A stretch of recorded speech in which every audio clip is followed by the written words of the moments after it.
দীর্ঘ টানাপোড়েনের পর অবশেষে রাজভবনের সামনে শুভেন্দু অধিকারীর ধর্নায় সায় দিল আদালত। এরপরেই আদালত জানায় 30শে জুন রাজভবনের সামনে 4 ঘন্টার অবস্থান বিক্ষোভে বসতে পারবেন বিরোধী দলনেতা। 2023 সালের ডিসেম্বর মাসে রাজ্যের পাওনা টাকার দাবিতে রাজভবনের সামনে ধর্নায় বসেন অভিষেক বন্দ্যোপাধ্যায়। 144 ধারা জারি থাকা সত্ত্বেও কি করে তৃণমূল সাংসদ সেখানে ধর্নায় বসলেন, সেই সময় তাই নিয়ে প্রশ্ন উঠেছিল।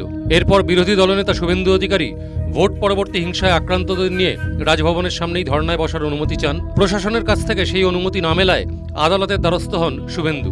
বিচারপতি অমৃতা সিনহার এজলাসে বেশ কয়েকদিন শুনানি চলে। প্রথমে অরাজি হলেও বৃহস্পতিবার শুভেন্দু অধিকারীর ধর্নায় বসার আবেদনে সায় দেন রাজ্যের অ্যাডভোকেট জেনারেল। এরপর বিচারপতি জানান 30শে জুন সকাল 10টা থেকে 4 ঘন্টার জন্য রাজভবনের সামনে ধর্নায় বসতে পারবেন বিরোধী দলনেতা। তবে সেই দিন প্রধানমন্ত্রীর মন কি বাত অনুষ্ঠান থাকায় তারিখ পাল্টানোর আবেদন জানান শুভেন্দুর আইনজীবী। আজ ফাইনালি রাজ্য লিটারেলি হার স্বীকার করলো।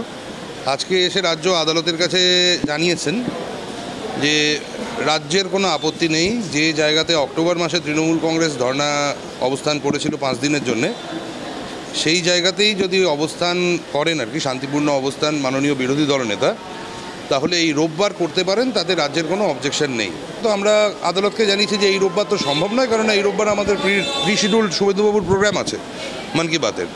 তো তাহলে আমরা সামনের রোববার করব যদি আদালত সেরকম ডিরেকশন দেন। তো রাজ্যকে তখন আদালত বলেন, আদালতের তরফ থেকে যে তাহলে আদালত বলেন, মাননীয় জাস্টিস অমৃতা সিনহা বলেন যে তাহলে সামনের রোববার করা হোক, এই রোববার বাদ দিয়ে। তখন রাজ্য বলছে যে না, তাহলে আমাদেরকে তো এই বিষয়ে ইনস্ট্রাকশন নিতে হবে।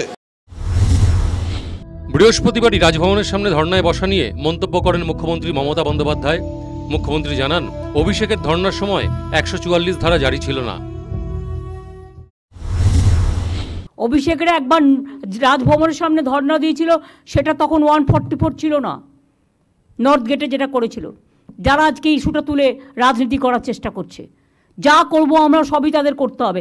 দিল্লিতে কাউকে বসতে দেয়?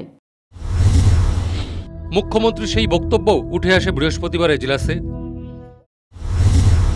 আদালতের কাছে আজকে সেটাও পয়েন্ট আউট করি যে আমরা কার কথা বিশ্বাস করব। রাজ্যের অ্যাডভোকেট জেনারেল যিনি কোর্টের কাছে অন রেকর্ডস কিছু দেখে ইনস্ট্রাকশনস নিয়ে যেটা সাবমিট করছেন, না মাননীয় পুলিশ মন্ত্রী যিনি নবান্ন থেকে অফিসিয়ালি এরকম স্টেটমেন্ট অন ক্যামেরা করছেন।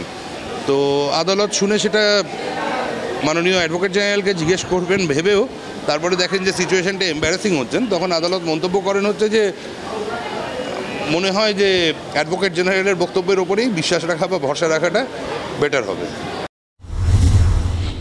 ধর্নায় বসবেন, তবে সেটি কবে এখনও তাই নিয়ে সিদ্ধান্ত হলো না। আগামী মঙ্গলবার রাজ্য সরকার বক্তব্য জানানোর পরেই এই বিষয়ে চূড়ান্ত সিদ্ধান্ত জানা যাবে। News time.